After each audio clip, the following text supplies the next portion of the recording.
Hello everyone, आप लोगों का हमारे चैनल पर स्वागत है। आज हम इस वीडियो में क्लास 10 मैथ का chapter number 3 pair of linear equation in two variable की एक्सरसाइज 3.5 का सॉल्यूशन पार्ट 2 कवर करने वाले हैं, जिसमें हम क्वेश्चन नंबर 4 को करेंगे। That is the last question of the exercise 3.5।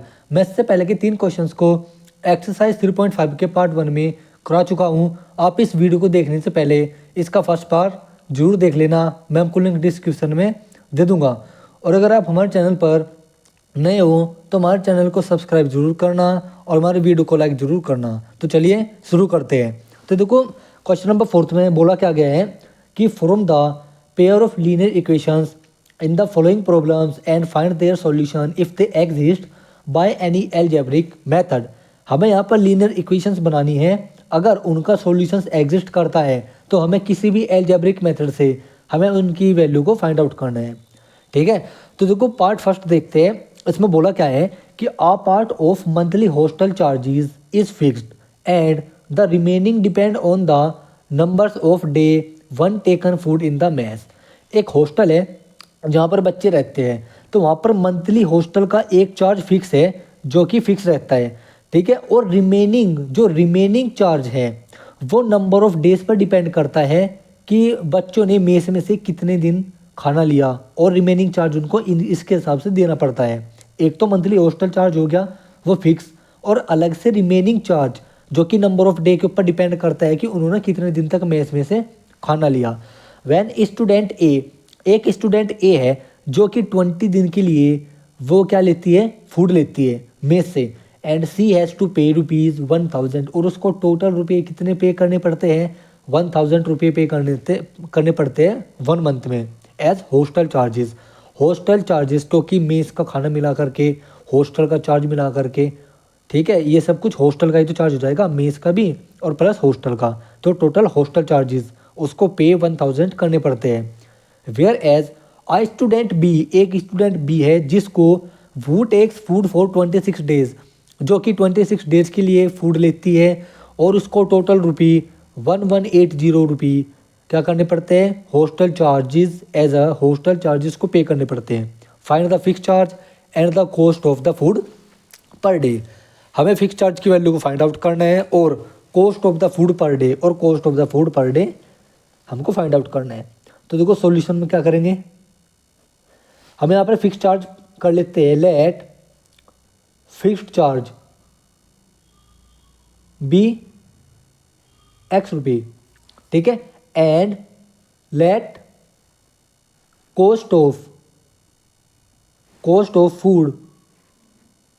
Food per day के हिसाब से कितनी हो जाएगी, बी वाई रुपये।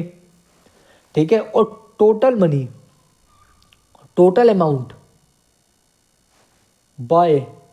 पे बाय स्टूडेंट ए वो कितनी है, 1000 rupee, and for taken food for 20 days. क्योंकि देखो यहाँ पर टोटल अमाउंट कितनी है, एक ही 1000 है, और for taken food for 20 days के लिए उसने फूड जो लिया है उसकी कॉस्ट कितनी हो जाएगी, कॉस्ट इक्वल टू कितनी हो जाएगी, 20 वाई रुपी। क्योंकि एक दिन का कॉस्ट वाई रुपी है फूड का, और 20 डेज के लिए कितनी कॉस्ट हो जाएगी, 20 वाई, और फिक्स चार्ज ये रहा। तो अकॉर्डिंग टू फर्स्ट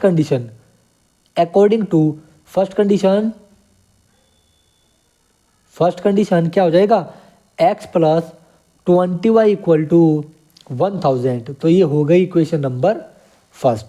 ठीक है, देखो 1000 रुपये उसने पे करे, और 20 डेज के लिए उसने फूड लिया, और अलग से फिक्स चार्ज भी है। तो फिक्स चार्ज और 20y कितना का हो जाएगा, 20 दिन का खाने का चार्ज हो जाएगा, और ये 1000 उसको टोटल रुपये देने पड़े।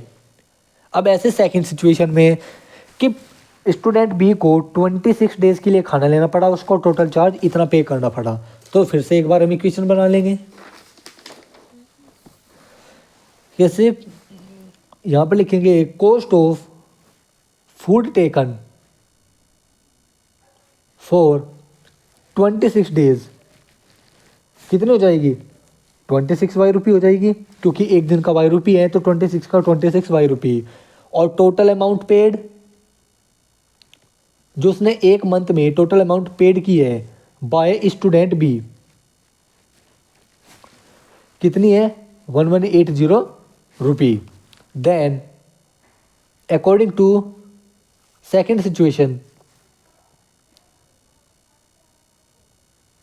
सेकेंड सिचुएशन के अकॉर्डिंग इक्वेशन क्या बन जाएंगी, एक तो फिक्स चार्ज प्लस क्या हो जाएगा 26y इक्वल टू 1180 रुपी। एक इक्वेशन नंबर 2 ये आ गई, इक्वेशन तो हमारी बन गई। अब हमें क्या करना है, इन दोनों को सॉल्व करना है। तो हम सॉल्व करेंगे इसको सब्स्टिट्यूशन मेथड से, ठीक है। तो सब्स्टिट्यूशन मेथड से सॉल्व करो। तो देखो, या फिर एक सब्स्टिट्यूशन से ना करके हम इसको एलिमिनेशन से करते हैं, एलिमिनेशन से थोड़ा इजी रहेगा। तो देखो, नाउ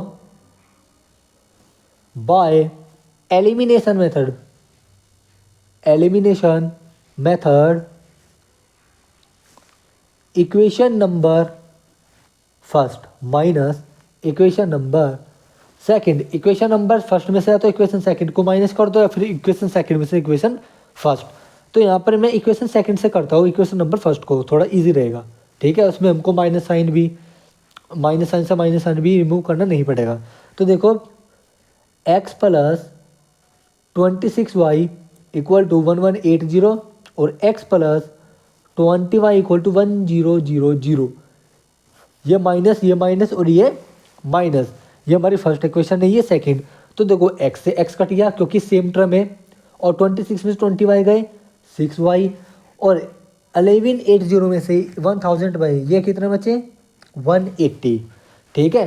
तो this shows that 6y equal to 180, ये कट गया तो 30, तो y equal to 30 and put y equal to 30 in equation number first में पुट करेंगे तो this shows that x plus 20 into 30 equal to 1000, ठीक है। x प्लस कितने हो जाएंगे 600 equal to 1000, x equal to 1000 minus 600, x equal to ये आ जाएगा आपका 400 रुपी, 400 रुपी। तो यहाँ पर लिखेंगे hence fixed hostel charge, fixed hostel charge कितना है हमारे पास, x था हमारे पास, x equal to 400 rupee, and cost of food per day हमारे पास कितनी आई rupee, y equal to rupee 30। तो this is the required answer. चलते हैं क्वेश्चन नंबर सेकंड पर। तो देखो, क्वेश्चन नंबर सेकंड में क्या कहा है कि a fraction becomes 1/3 when one is subtracted from the numerator and it becomes 1/4 when 8 is added to its denominator. और हमें फ्रैक्शन की वैल्यू को फाइंड आउट करना है। तो देखो, पहले क्वेश्चन में जब एक फ्रैक्शन है, हमारे पास कोई अननोन फ्रैक्शन है जिसकी वैल्यू हमको फाइंड आउट करनी है, अगर उस अननोन फ्रैक्शन में 1 को उसके न्यूमरेटर पार्ट में से सब्ट्रैक्ट कर दिया जाए तो वो फ्रैक्शन 1/3 बन जाता है, और अगर हम उसके डिनोमिनेटर पार्ट में 8 को ऐड कर दे तो वो 1/4 हो जाता है। तो हमें फ्रैक्शन की वैल्यू को फाइंड आउट करना है। हम ऐसा क्वेश्चन पहले भी कर चुके हैं, क्वेश्चन नंबर एक्सरसाइज 3.4 के सॉल्यूशन पार्ट में, ठीक है। तो देखो, इसका आंसर कैसे करेंगे सॉल्यूशन, और हमें यहाँ पर फ्रैक्शन की वैल्यू को फाइंड आउट करना है। तो जैसे हम पहले करते थे कि हम न्यूमरेटर को मान लेते थे और डेनोमिनेटर की वैल्यू को भी एक्स वाई मान लेते थे, और वहाँ से हम एक फ्रैक्शन जनरेट कर देते एक्स अपॉन वाई की फॉर्म में। तो हम यहाँ पर ऐसे ही करेंगे। तो यहाँ पर लिखेंगे let numerator be x and denominator be y, then fraction कितना जाएगा एक्स अपॉन वाई। यहाँ पर लिखेंगे if 1 is subtracted from numerator, then according to first situation, ये क्या कह रहा है कि अगर हम इस फ्रैक्शन के न्यूमिनेटर में से 1 को माइनस कर दे तो जो फ्रैक्शन की वैल्यू आती है माइनस को 1 को माइनस करने से, ठीक है, तो वो बनती है x minus 1/y equal to 1/3, ठीक है, 1/3। तो इसको कर लेते हैं सोल्व, ये हो जाएगा x माइनस 1 इक्वल टू, मतलब क्रॉस मल्टीप्लाई कर दो यहाँ पर 3 और यहाँ पर y, 3x minus 3 equal to y, और y को इस तरफ शिफ्ट कर दो तो y minus plus 3x minus 3y equal to, sorry 3 equal to 0 और 3x minus Y minus 3 equal to 0। ये आ गई equation number first, equation number first आ गई, ठीक है। एंड अब देखो, अब सेकंड सिचुएशन उसने क्या कहा कि अगर हम if 8 is added to denominator, then according to second situation के अकॉर्डिंग कंडीशन क्या बन जाएगी, x upon y plus 8 equal to 1/4, 1/4 के इक्वल आता है रिड्यूस होकर के, यानी कि सोल्व होकर के 1/4 के इक्वल आता है हमारा फ्रैक्शन जब हम इसके डेनोमिनेटर में 8 को ऐड करते हैं, ठीक है। तो अब हमें इसकी वैल्यू को फाइंड आउट करना है x और y की, तो अब हम क्या करेंगे, cross multiply, x 4x equal to ये हो जाएगा y प्लस 8 और ये हो गया 4x minus 8 equal to y, ठीक है। और y को, ये बन गई हमारी इक्वेशन, ठीक है। यहाँ पर मैं एक काम करता हूँ, यहाँ पर इसको इक्वेशन नंबर सेकंड मान लेता हूँ और मैं इसको इस तरफ ले आता हूँ 4x minus 8 minus y equal to 0, ये हमारी इक्वेशन बन जाएगी, ठीक है। हमने इक्वेशन तो बना ली, अब हमें क्या करना है, हमें उनके सॉल्यूशंस को फाइंड आउट करना है। तो मैं यहाँ पर अलजेब्रिक मेथड लगाता हूँ, सब्स्टिट्यूशन मेथड, ठीक है, वो यहाँ पर ईजी रहेगा। तो देखो यहाँ पर क्या करता हूँ मैं, इक्वेशन नंबर सेकंड से इक्वेशन नंबर फर्स्ट में पुट कर देता हूँ वाई की वैल्यू को। तो putting value of y in equation first from equation second, equation number second से इक्वेशन नंबर फर्स्ट में वाई की वैल्यू को पुट कर दो। तो this is that 3x minus y की वैल्यू क्या है, 4x माइनस 8, ठीक है, और माइनस 3 इक्वल टू 0। तो यहाँ पर देखो 3x minus 4x plus 8 minus 3 equal to 0, 3x minus 4x कितना बचा, x माइनस का 8 minus 8 plus 8 minus 3 plus 5 equal to 0। x को इस तरफ शिफ्ट कर दो तो x इक्वल टू हो जाएगा 5, x की वैल्यू आ गई 5। अब पुट कर देते हैं इसकी वैल्यू को इक्वेशन नंबर सेकंड में। तो यहाँ पर लिखेंगे putting value of x in equation second, this shows that y equal to कितना है, 4x minus 8 equal to 4 into 5 minus 8। एक बार चेक कर लेते हैं, 4x माइनस 8, हाँ यही है। तो y equal to 4x 4 5 20 minus 8, तो y की वैल्यू आ गई 12, ठीक है, y की वैल्यू आ गई 12। तो then so fraction equal to क्या आता है, x अपॉन वाई, और फ्रैक्शन कितना हो जाएगा, फ्रैक्शन हो जाएगा x की वैल्यू 5 थी, y की वैल्यू 12 थी, ये हो जाएगा आपका रिक्वायर्ड आंसर, ठीक है। चलते हैं क्वेश्चन नंबर थर्ड पर।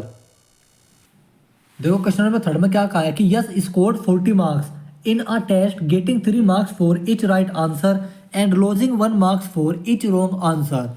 यस है, यस को टेस्ट में 40 मार्क्स मिलते हैं टोटल। क्यों?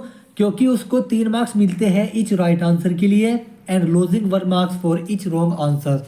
यस 3 मार्क्स प्राप्त कर लेता है राइट आंसर्स को करके एंड 1 मार्क्स को लॉस कर देता है रॉन्ग आंसर करके।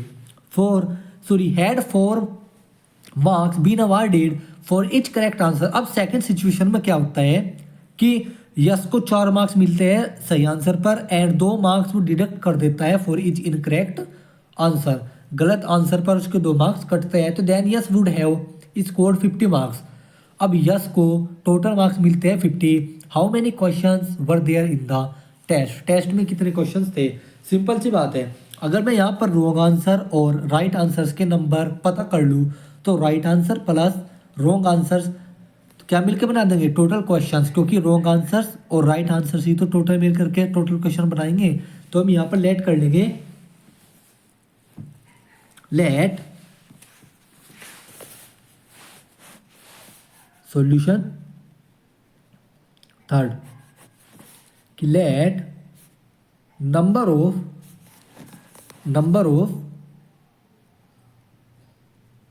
राइट आंसर्स, हमने मान लिए X be X right answers है and number of wrong answers be Y. Wrong answers कितने हैं? वाई है। देन टोटल क्वेश्चंस कितने हो जाएंगे? टोटल क्वेश्चंस हो जाएंगे एक्स प्लस वाई। अब यहां पर पहले सिचुएशन के अकॉर्डिंग चलते हैं कि marks getting for each right answer, each right answer कितने? 3 मार्क्स। उसको पहली बार में 3 मार्क्स मिलते हैं राइट आंसर्स को करने के लिए, तो marks getting for x right answers को करने में कितने मिलेंगे? 3x, क्योंकि 1 मार्क्स को करेक्ट करने में, एक आंसर्स को करेक्ट करने पर 3 मार्क्स मिल रहे हैं और x को करने पर कितने मिलेंगे? 3x। ठीक है, क्योंकि हमने total number of right answers x let किए। अब ऐसे में रॉन्ग की बात करेंगे कि marks losing for each wrong answer कितने हैं? 1। ठीक है, then marks losing for y wrong answers कितने हो जाएंगे? 1y, यानी कि y। और टोटल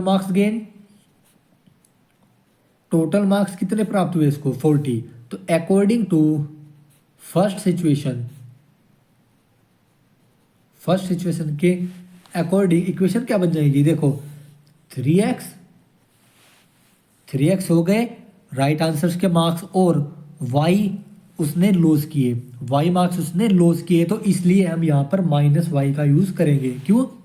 क्योंकि इतने नंबर ऑफ क्वेश्चंस जो मार्क्स मिले हैं उसको लॉस मतलब वो लॉस में गया है, इतने मार्क्स उसके कम हुए हैं y मार्क्स, तो -y = 40, इसलिए हमने यहाँ पर -y लिखा है, y को हमने माइनस करा है। तो इसको मान लेंगे इक्वेशन नंबर फर्स्ट। अब ऐसे ही नाउ यहां पर लिखेंगे मार्क्स गेटिंग फॉर, अब सेकंड सिचुएशन की बात कर रहे हैं, गेटिंग फॉर करेक्ट आंसर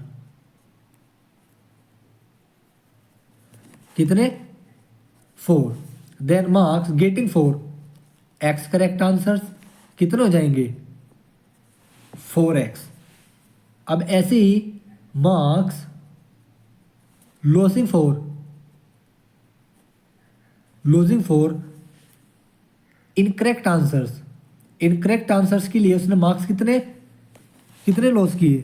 मतलब कहने का मतलब है यहाँ पर इच इनकरेक्ट, यहाँ पर भी इच करेक्ट। ठीक है, इच इनकरेक्ट आंसर कितने? 2 मार्क्स उसने डिडक्ट किए, लॉस किए, तो marks losing for Y incorrect answers, क्योंकि total number of incorrect answers क्या है? वाई, तो कितने हो जाएंगे 2y। तो अकॉर्डिंग टू सेकंड और टोटल मार्क्स उसको कितने प्राप्त हुए सेकंड सिचुएशन में, टोटल मार्क्स उसको मिले 50। तो यहाँ पर अकॉर्डिंग टू सेकंड सिचुएशन के अकॉर्डिंग क्या इक्वेशन बनेगी, इक्वेशन बन जाएगी 4x माइनस 2y क्यों, क्योंकि 2y उसके मार्क्स लॉस में गए, कटे, इसलिए 2y माइनस में इक्वल टू 50। यहाँ से 2 से इसको डिवाइड कर दो, तो dividing by 2 both side we get, हमें क्या मिलेगा, वी गेट लिखने के बाद डायरेक्ट लिख दो 2x minus y equal to 25। इसको इक्वेशन नंबर सेकंड मान लो। तो ये दोनों इक्वेशन तो हो गई फॉर्म। अब हमें क्या करना है, इनको सोल्व करना है। तो मैं क्या करता हूँ, बाय एलिमिनेशन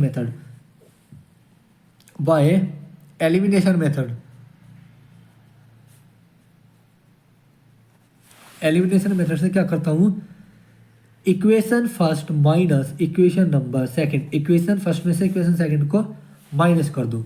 तो पहली इक्वेशन क्या थी, 3x minus y equal to 40, और ये सेकंड इक्वेशन क्या थी, 2x minus y equal to 25 upon, हम इसको माइनस करना है, तो माइनस ये प्लस हो जाएगा और ये माइनस हो जाएगा। तो देखो y वाली टर्म सेम थी, तो y से y कट गया, 3x में से 2x गया, x बचा इक्वल टू, और इसमें से 25 गया तो 15। तो this shows that x equal to 15। ठीक है, putting value of x in equation first, किसी भी इक्वेशन में रख लो, सेकंड में रख लो, फर्स्ट में रख लो, तो this shows that 3 into 15 minus y equal to कितना 40, 3 15 जा 45 minus y equal to 40, y को इस तरफ शिफ्ट कर दो, 40 को इस तरफ, तो y equal to 40 minus 40 equal to 5। तो वाई की वैल्यू क्या आ गई 5 आ गई। तो देन टोटल क्वेश्चंस कितने हो गए, x plus y equal to x की वैल्यू क्या थी 15 और y की वैल्यू 5 इक्वल टू 20। तो टोटल क्वेश्चंस कितने आए, required total questions 20। This is the required answer. चलते हैं क्वेश्चन नंबर 4 पर। क्वेश्चन नंबर 4 देखो क्या बोलता है कि places A and B are 100 kilometre apart on a highway. एक हाईवे पर एक पॉइंट A है यानी कि प्लेस, और एक पॉइंट B है यानी कि प्लेस B, दोनों के बीच की डिस्टेंस 100 किलोमीटर है। मैं यहाँ पर समझा देता हूँ, एक पॉइंट ये है प्लेस यानी कि, और एक पॉइंट B ये है, और इनके बीच की डिस्टेंस क्या है 100 किलोमीटर है। ठीक है, सेम हाईवे पर ये है। One car start from A से एक कार स्टार्ट होती है, and another from B at the same time पर बी से और ए से दो कार क्या होती है स्टार्ट होती है सेम टाइम पर एट द डिफरेंट स्पीड से। They meet in 5 hour. ठीक है, वे मीट करती है 5 आवर में जब वे सेम डायरेक्शन में रन करती है। अगर ए भी इधर जा रही है और बी भी इधर ही जा रही है, अगर सेम डायरेक्शन है सेम टाइम पर, तो उनको कितना वक्त लगता है मिलने में, 5 घंटे लग जाते हैं। 5 घंटे लग जाते हैं एक दूसरे से मिलने में। ठीक है, if they travel towards each other, अगर वे एक दूसरे की तरफ आए, मतलब कि एक कार इस तरफ आए और एक कार इस तरफ आए। मैं यहाँ पर बना देता हूँ, कार पहले इस तरफ आए और फिर इस तरफ आए, तो वे कितने घंटे में मिलते हैं 1 आवर में मिलते हैं। तो हमें यहाँ पर स्पीड बतानी है कार की। तो देखो इसमें एक कॉन्सेप्ट लगेगा, ठीक है, that is the relative speed.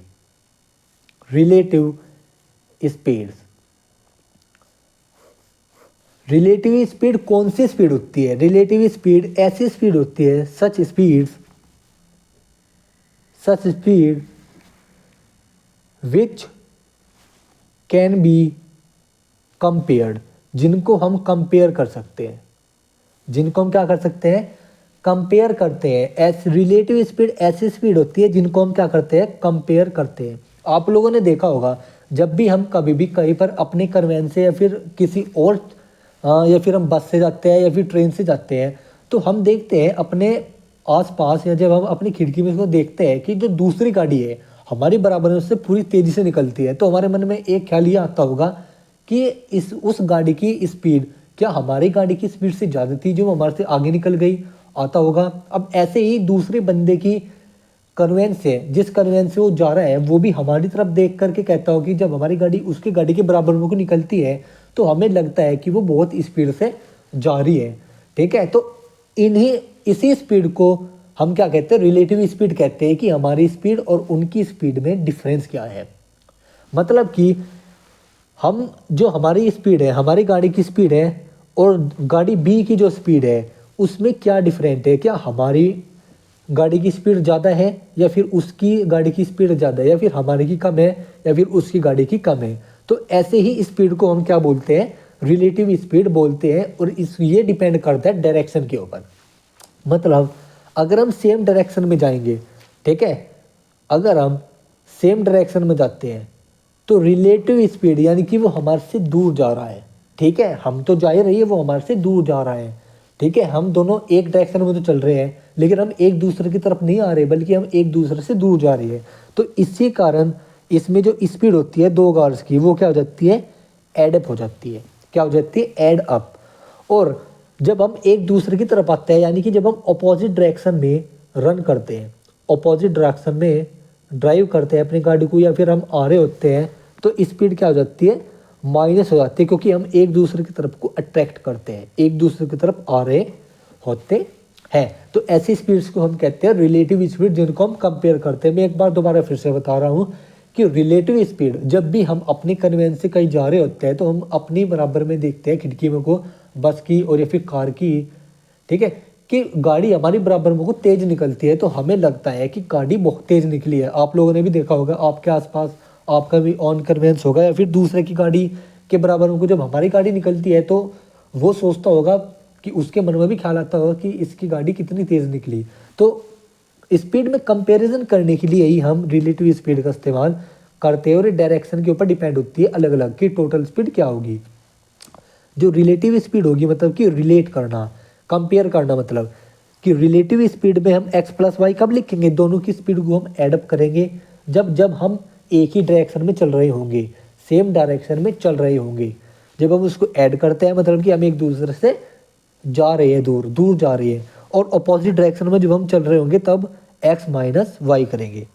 ठीक है, एक मिनट, यहाँ पर आएगा x minus y, x minus y, क्योंकि हम दूर जा रहे हैं। और जब हम अट्रैक्ट कर रहे हैं, अट्रैक्ट करने में हम स्पीड को क्या करेंगे, प्लस करेंगे। और यही हम यहाँ पर यूज़ करने वाले हैं रिलेटिव स्पीड का फंडा, कि जब दो कार ए और बी पॉइंट से पहले से जब सेम डायरेक्शन में चली तो उनकी कुछ ना कुछ स्पीड होगी, तो हमें उनकी वो स्पीड ही फाइंड आउट करनी है। तो इसमें यहाँ पर रिलेटिव स्पीड का ही रूल लगेगा कि जब वो सेम डायरेक्शन में जा रही है तो मतलब स्पीड क्या हो जाएगी, डिफरेंस में आ जाएंगी। ठीक है, क्यों, क्योंकि एक दूसरे से दूर जा रही है। और जब वे एक दूसरे की तरफ आ रही है तो मतलब स्पीड एडअप होगी, क्योंकि अपोजिट डायरेक्शन में है। तो यहाँ पर 1 आवर, ठीक है, तो यहाँ पर उनको 1 आवर लगता है और यहाँ पर उनको 5 आवर लगता है। तो देखो उसको सॉल्यूशन कैसे करेंगे, यहाँ से इसका सॉल्यूशन स्टार्ट होता है। देखो लेट कर लेंगे, let speed of a car, एक कार की स्पीड हम मान लेते हैं x किलोमीटर पर आवर। ठीक है, and speed of other car, दूसरी कार की स्पीड कितनी हो जाएगी, y किलोमीटर पर आवर। या फिर यहाँ पर फर्स्ट कार, यहाँ पर फर्स्ट कार मान लो और यहाँ पर सेकंड कार मान लो। ठीक है, सेकंड कार की स्पीड हो जाएगी ये। Then if car travel in same direction, जब वो सेम डायरेक्शन में रन करती है, जब वो सेम डायरेक्शन में रन करती है, इस डायरेक्शन में इस डायरेक्शन में एक दूसरे से दूर जा रही है और सेम डायरेक्शन में है, तो स्पीड क्या हो जाएगी, रिलेटिव स्पीड। रिलेटिव स्पीड क्या हो जाएगी, रिलेटिव स्पीड हो जाएगी एक्स माइनस वाई। मैं एक्स को यहाँ पर ग्रेटर स्पीड मान रहा हूँ। ठीक है, ये हो जाएगी स्पीड। और डिस्टेंस, डिस्टेंस कितनी है 100 है, क्योंकि इन दोनों के बीच की डिस्टेंस 100 है, तो यहाँ पर 100 लिखेंगे। ठीक है, अब हमें एक फॉर्मूला पता है, we know distance equal to speed into time.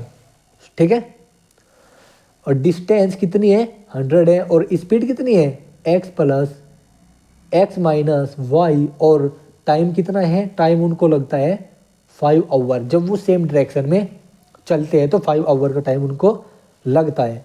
तो हम यहाँ पर लिखेंगे x minus y equal to 100 upon में 5, तो x minus y equal to 20। पहली इक्वेशन तो आ गई ये। ठीक है, क्योंकि वो सेम डायरेक्शन में चलते हैं, तो सेम डायरेक्शन में चलने के लिए उनको स्पीड को माइनस करना होगा। और जब वो एक तरफ आते हैं, अट्रैक्ट करते हैं एक दूसरे की तरफ अपोजिट डायरेक्शन में, तो उनकी स्पीड क्या हो जाती है, एडअप हो जाती है, उनकी स्पीड एडअप हो जाती है। तो अब देखो सेकंड सिचुएशन में जब वो एक दूसरे की तरफ आते हैं तो उनको 1 आवर का टाइम लगता है। ठीक है, now if car travels in opposite direction,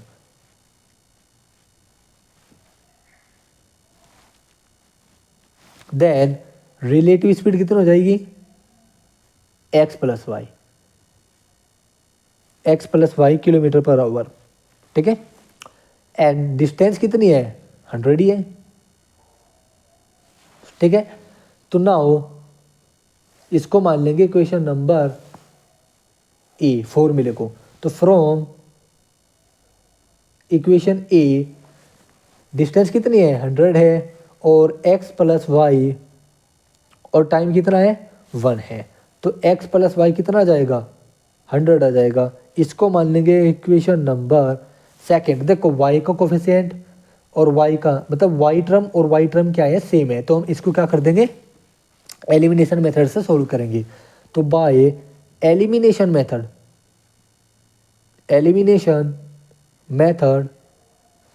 क्या जाएगा, equation number first plus equation number second, equation first और इक्वेशन सेकंड को ऐड कर दो। x minus y equal to 20 और x plus y equal to 100, ये कर दो। देखो ये कट गया, ये हो गया 2x equal to 120, 2x equal to 120, ये हो गया 60x equal to 60 kilometre per hour. एक स्पीड तो ये आ गई। Putting value of x in equation second, first में रख दो। ठीक है, फर्स्ट में रखेंगे तो x की होगी 60 माइनस वाई इक्वल टू 20, तो y को इस तरफ और 20 को इस तरफ, तो y इक्वल टू हो जाएगा 60 माइनस 20, मतलब y को इस तरफ ले गया 20 को इस तरफ, और मैंने इसको चेंज करके लिख दिया ऑर्डर को, तो y इक्वल टू कितना हो गया 40 किलोमीटर पर आवर। तो हैज़ हम यहाँ पे लिखेंगे has speed of first car की स्पीड कितनी थी, फर्स्ट कार की स्पीड थी 60 kilometre per our, and speed of second car कितनी थी, speed 40 kilometre per our. This is the required answer. आप चाहे तो इसको ट्राई करके देख सकते हैं। अगर हम इनकी स्पीड को ऐड कर दें 60 प्लस 40 100 किलोमीटर पर आवर, और जब ये एक दूसरे की तरफ अट्रैक्ट कर रही थी, तो 1 घंटे में मिल रही थी। तो अगर मैं स्पीड में 60 प्लस 40 100 में अगर मैं 1 की मल्टीप्लाई कर दूँ तो डिस्टेंस क्या आ रही है 100 आ रही है, डिस्टेंस 100 ही आ रही है। ठीक है, और अगर मैं यहाँ पर इनका डिफरेंस कर दूँ 60 माइनस 40 कितना बचा 20, और 20 में 5 की मल्टीप्लाई करूँ, क्योंकि सेम डिस्टेंस जाने पर उनको एडअप करना था, उनका डिफरेंस करना था जब सेम डायरेक्शन में जा रही थी, और उनको 5 घंटे में वे मिली थी जब वे सेम डायरेक्शन में चली थी। तो 20 इंटू 5 100, तो 100 डिस्टेंस किलोमीटर, मतलब हमारे आंसर बिल्कुल सही है। हमें पीछे देखने की भी ज़रूरत नहीं है, हम इससे अपने आंसर्स को इससे सेटिस्फाई कर सकते हैं कि वो सही है या नहीं है। चलते हैं लास्ट क्वेश्चन पर, that is the 5th question. Question number 5 में क्या कहा है कि the area of the rectangle gate reduced, एक रेक्टेंगल है उसका एरिया घट जाता है 9 स्क्वायर यूनिट तक, ठीक है। इफ मतलब बाय 9 स्क्वायर यूनिट, इतने यूनिट से उसका एरिया घट जाता है। If its length is reduced by 5 unit, अगर उसकी लेंथ को हम 5 यूनिट रिड्यूस कर दे, घटा दे। And breadth is increase by 3 unit, अगर हम उसकी ब्रेड्थ में 3 यूनिट को इंक्रीज कर दे, 3 उसमें ऐड कर दे, यानी कि उसको 3 यूनिट ऐड कर दे। If we increase the length by 3 unit, जब उसकी लेंथ को इंक्रीज कर देते हैं बाय 3 यूनिट, ठीक है, उसकी लेंथ में हम 3 को प्लस कर देते हैं, ठीक है, वो 3 यूनिट ज़्यादा हो जाती है। एंड ब्रेड्थ बाय 2 यूनिट, और ब्रेड्थ को हम 2 यूनिट ज़्यादा कर दे। The area of the increase is by 67 square, तो एरिया इतने 67 हो जाता है, ठीक है। Find the dimension of rectangle, तो डायमेंशन हमको उसकी फाइंड आउट करनी है। तो देखो यहाँ पर एक रेक्टेंगल बना लेता हूँ मैं, एक रेक्टेंगल है, इसका एरिया क्या होगा, अगर मैं इसकी लेंथ को x मान लूँ और इसकी y को, इसकी ब्रेड्थ को y मान लूँ, तो अगर मैं इसकी लेंथ में से, ठीक है, अगर मैं इसकी लेंथ में से 5 को घटा दूँ तो इसका जो एरिया आएगा वो 9 स्क्वायर यूनिट आएगा। अगर मैं इसकी ब्रेड्थ को 3 ऐड कर दूँ, तो अगर मैं इसकी ब्रेड्थ को y प्लस 3 कर दूँ और इसकी लेंथ में से 5 को घटा दूँ, तो एरिया आता है 9 x और y, ठीक है, इसका एरिया आता है 9। और अगर मैं इसकी लेंथ में प्लस 3 कर दूँ और y में प्लस 2 कर दूँ, ठीक है, तो इसका जो एरिया आता है वो 67 स्क्वायर यूनिट आता है, ठीक है। तो हमें अब यहाँ पर ये इसकी वैल्यू को फाइंड आउट करना है, ठीक है। तो यहाँ पर डायमेंशन हमको उसकी फाइंड आउट करनी है, एक्स और वाई की वैल्यू। तो देखो कैसे करेंगे, हम यहाँ पर लेट करेंगे solution number 5, late length of rectangle, rectangle की लेंथ कितनी हो गई, लेंथ हो जाएगी x, and breadth of rectangle कितनी हो जाएगी y, ठीक है। देन एरिया, एरिया कितना हो जाएगा, equal to x y, area हो जाएगा एक्स वाई। अब यहाँ पर देखो, नाउ पहली condition, if length is increased by, if it is reduced by 5 units and breadth is increased by 3 unit, then area कितना हो जाता है आपका 9 स्क्वायर यूनिट, 9 स्क्वायर यूनिट, ये क्यों है, ठीक है, एरिया हो जाता है 9 स्क्वायर यूनिट। तो this shows that according to first condition, first condition के अकॉर्डिंग कितना हो जाएगा, लेंथ इंटू ब्रेड्थ होता है ना, हम लेंथ में से कितना घटा रहे हैं 5, तो x minus 5 into y plus 3, तो एरिया कितना घट जाता है 9 स्क्वायर यूनिट से एरिया घट जाता है, तो एक्स वाई माइनस 9, ये हो जाएगा एक्स वाई माइनस 9। तो यहाँ पर इन दोनों की मल्टीप्लाई कर दो, तो x minus x y minus 5y minus x y minus 5y 3x minus 15 equal to x y minus 9।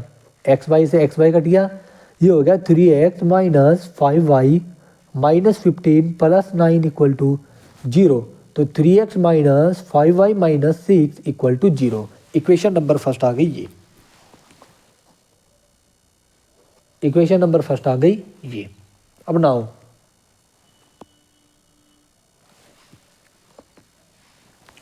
If length is increased by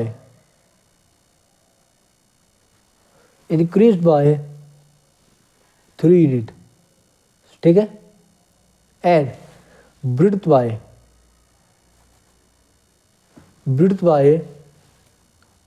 2 unit, then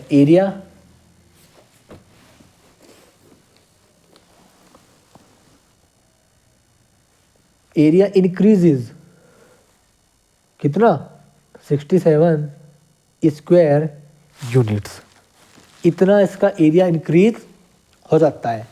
तो then according to second situation के according क्या condition बैठ जाएगी कि x plus 3 into y plus 2, अगर मैं इसकी ब्रुथ को 2 बढ़ा दूँ और 3 यूनिट बढ़ा दूँ तो area x y plus 67, area इसका 67 ज़्यादा हो जाएगा। ठीक है, इतनी यूनिट इसमें फालतू ऐड हो जाएगी, इतने से वो इंक्रीज हो जाएगा 67 से। तो मल्टीप्लाई कर दो x y plus 2x plus 3y plus 6 equal to x y plus 67। X y से एक्स वाई कट गया, 2x plus 3y plus 6 minus 67 equal to 0, 2x plus 3y minus ये हो जाएगा 7 6 गया 1, तो ये हो गया 61 इक्वल टू 0। ठीक है, ये आ गई आपकी सेकेंड इक्वेशन। अब देखो पहली इक्वेशन क्या थी हमारे पास, सॉरी 1 मिनट, पहली इक्वेशन थी ये 3x minus 5y minus 6 equal to 0। यहाँ पर 3x है और यहाँ पर 3y है। तो मैं इसको एलिमिनेशन से तो नहीं करूँगा, मैं इसको सब्स्टिट्यूशन से करता हूँ की बात। ठीक है, तो यहाँ पर लिखेंगे बाय सब्स्टिट्यूशन मेथड। आप चाहे तो एलिमिनेशन से भी कर सकते हो और क्रॉस मल्टीप्लिकेशन से भी कर सकते हो। Substitution method from equation first क्या थी हमारे पास 3x minus 5y minus 6 equal to 0। तो यहाँ से x की वैल्यू निकाल लो।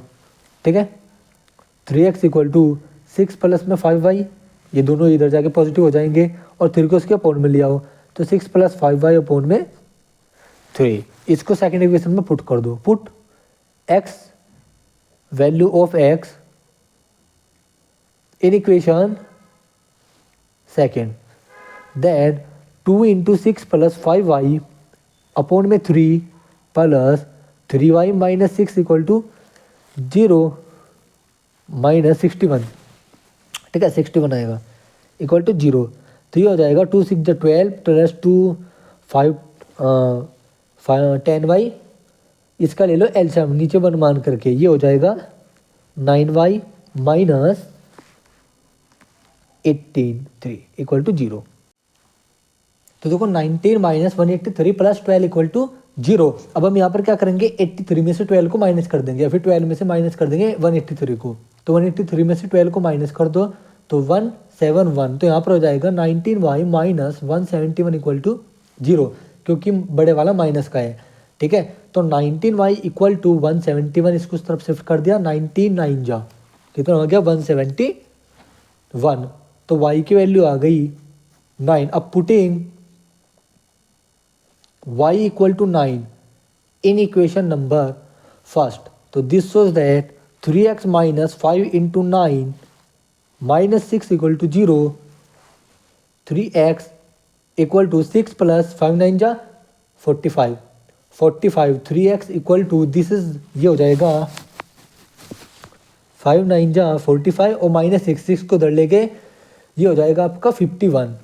तो 3 17 जा 51, x की वैल्यू आ गई 17। तो हैंस हम यहाँ पर लिखेंगे hence required length x equal to कितनी 17 यूनिट एंड रिक्वायर्ड ब्रेड्थ कितनी y इक्वल टू 9 यूनिट।